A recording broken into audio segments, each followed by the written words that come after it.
let's talk about the next topic of the week, which is the notion of convolution theorem, which is a way to allow you to connect the dynamics within the group. So when we talk about this idea of like taking iterated convolutions, for example, and connect that to some type of an action in the Fourier side of the dynamics. And it turns out the convolution theorem is a very nice tool to take a very complicated looking like iterations of the convolutions, which might be quite difficult to compute directly, and transfer them, or maybe you could call represent them as simple products of complex numbers in the complex plane. And then you can kind of see that if you can understand just products of complex numbers, so basic multiplication in the complex plane, that you can get a lot of information about the original random walk. And in a more complicated groups, like maybe a finite group or maybe an infinite group or a continuous group or something more complicated like a Lie group, the same idea holds there. And that's the idea, that somehow you can start from a bit more complicated group or complicated structure, and using these kind of representations of the group, you can make the action a bit more simple to understand. It might not save you, it might still be difficult to solve the original problem that you are studying, but at least in the study of random walks and groups, this is a very standard method to like go take the Fourier transform and then use the convolution theorem to transfer it. So let's talk about this a little bit. So what is it? Convolution theorem is the following. So let's recall that if you take f and g in zp to c, we define their convolution at the point t to just equal this sum of f in zp at t minus s gs. And that's the definition of the convolution at the point zp. So, of course, for these functions, you can also define their Fourier transforms and everything. So the theorem is just saying that you can actually just take a product of the Fourier transforms, and then you have this. So if we have f and g, which are function from zp to c, then we actually have that this. Maybe I'll put it on here. The convolution. I'll actually move this a little bit up so I have more space on this page. Then we have that if you take the convolution of two functions and then their Fourier transform, then what you obtain is this product of the Fourier transforms in this way. That's all. So you can actually take the product of these two functions, that's their Fourier transforms, and then get it back into this way. It's actually quite interesting, and if you take in particular, this is something I didn't write on the notes, but you could actually take this, that if you take just the convolution, then you could take actually inverse Fourier transform from both sides.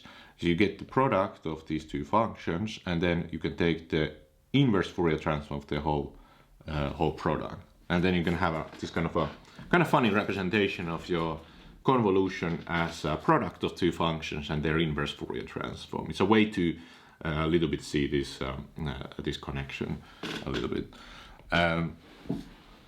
The proof is quite straightforward. It's based on bijections between zp to itself, so kind of like a rotational symmetries. So we can do it as follows. So let's take the following. So define a map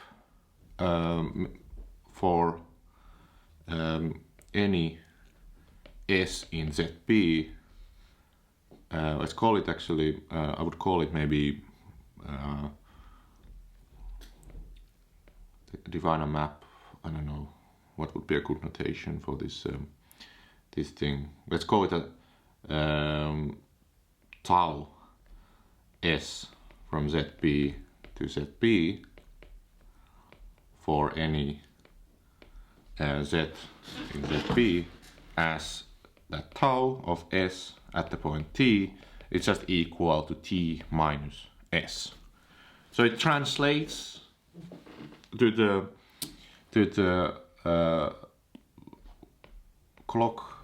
front clockwise the s at the point t. So if you start from, let's say, a t here, this is like translating back, so this is t minus s, which is the tau s of t. So it's a mapping within the circle zp that translates, so this is kind of rotating the circle a little bit at around these points. You can see that now if you take the convolution, you see that f convolution g at the point t is now equal to s in zp, and then you have the f tau s t, and then you have the gs. So you're kind of like translating your function a little bit. So with this property. So why do I want to do this? Is that we notice that this tau s, which is a mapping from zp to zp, is bijection.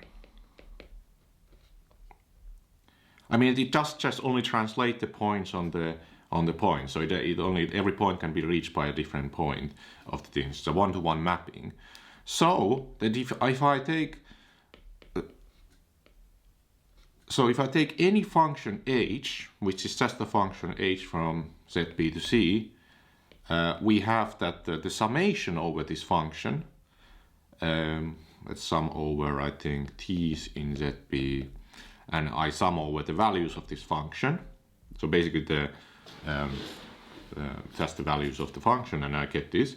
Then because it's a bijection, I can change the variable with this s for this. That I get equal t in zp, and I can put here the h tau s of t. Because it's a reparameterization, I get one-to-one every point. So I get actually this expression that this is equal to t in zp h t minus s.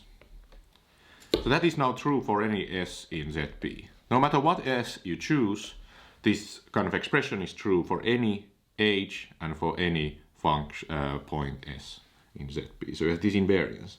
And that rotational symmetry, this is kind of like a rotational invariance that we have here. This is something that really drives the convolution theorem. This allows us to connect to the Fourier transform actually quite in a clever way. So what the basic idea is, so let's now start the proof. So the idea is to use this for some function h and for some s that we want to do. So what we do is that we fix k in zp, and we want to then take this convolution at the point k, and the aim would be to somehow prove this, that this is equal to f k gk. Somehow this is our aim, to prove that this becomes a product at this point k. So how we would need to somehow use this property at some point. That's the basic plan at the moment. So that's comes rotational symmetry. We will see that it naturally appears when you start to opening up the definition of the convolution. So if we open this up, we get this into a sum. So this is by definition t in zp, f star g at the point t, e to the power minus 2 pi I k t over p. So that's the typical the way we define the Fourier transform. We can write it in this way. And now again, let's open up the convolution a little bit, the definition, what we have here. So we have the sum over t in zp, and then by the definition of the convolution, we have it as a sum of s in zp and f t minus s gs as before. So we have this in here, and then e to the power minus 2 pi I kt over p. Okay, so in order to like simplify this a little bit, we again do this a bit like in the Plancher's theorem case. We want to now like start to exchange the order of summations a little bit. So that's the kind of basic thing that we can do, a swapping in the order. And this is something that would be very difficult in a more general group setting, that you would need to be very careful that are you doing everything in the right order, for example. That in this case we can, because the complex numbers, we can swap the orders and like do everything in a right way. So we swap this order, so we put the sum inside, and here an s in zp, and then we have t in zp, and then we still have the if t minus s, g of s, and then put the here minus 2 pi I kt over p. So just to highlight that the sum over t is now here, and then the sum over maybe S is now here. We swap the order. Okay, I haven't done anything for the other terms. And now the key thing, the way this actually allows to work, so I need to somehow make this into a product. That's kind of the main thing. I need to somehow separate this into two sums that I can get this outside into a product. So what I can do inside here, I can write this, if you take this e to the power minus 2 pi I k t over p, then what I can write this is I can take out the t and actually write this in the form that I get e to the power minus 2 pi I k t minus s over p, and then e to the power minus 2 pi I k t ks over p. So I notice this s appeared here. I can do it for this s that is fixed here. So I can put it inside here on the s. So this s kind of comes out into this expression. So I can do this kind of splitting. So because why I want to do this is I can see there's a summation over t minus s and t minus s here. So I want to put them like in the same order. So I could use maybe the convolution, and hopefully I have this kind of this theorem in mind that there's an invariance under t minus s. So it doesn't matter what s you choose, you get the same sum. So this is kind of like there's like a little bit of feeling maybe for some of you already that okay, I'm getting somewhere. I'm trying to get into a product expression. So now if you do this, so I use this expression here and then use the sum. So I have to still the sum of zp. I take the g here outside this other sum, and I take this expression outside as well. So I take this minus 2 pi I k s over p. And then I put this other sum inside, so this sum over t in zp. And then the last of the expressions, what is remaining, t minus s, and then this one, which is e to the power minus 2 pi I k t minus s over p. So I get this type of a form. And now, if you see, this is now equal to, you could write this, if you want, you could write this as t minus s for h, I don't know, you could write hr to be equal to fr e to the power minus 2 pi I kr over p. So we have exactly this form. So by the previous topics that we did here, this is equal now for any s in zp. So no matter what s you have got from here, this is equal to just the summation t in zp, because that's a bijection, so we have h of t here. So we can write this in this form. So what you end up getting now is still the sum over zp, but actually we just remove the s dependence. So now it can actually be split in the product.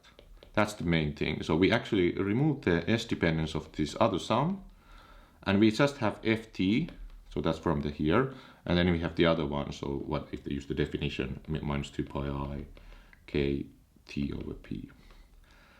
And that is by definition the Fourier transform of g, and then this is the Fourier transform of f. And as complex numbers, of course, these are like you can swap the order, so you get the statement that we wanted to do, and that's all. So that's what I wanted to mention today about the proof of the convolution theorem and everything. And in the next one, I will go through a couple of examples how to use this convolution theorem and what to do with this kind of expression. Why it's quite useful in the specific context of our theorem. And after that, we can actually then start to go into combining all these ideas of Planck-Schur's theorem, Cauchy-Schwarz inequality, L1 identity, convolution theorem into one. And we can then like get into the actual business of studying the uncertainty of random walks, like how fast we are like converging to something, the mixing using the spectral gap and everything. We can combine everything then on the week after when we have done this. Okay, so that's all for today. Okay, thanks.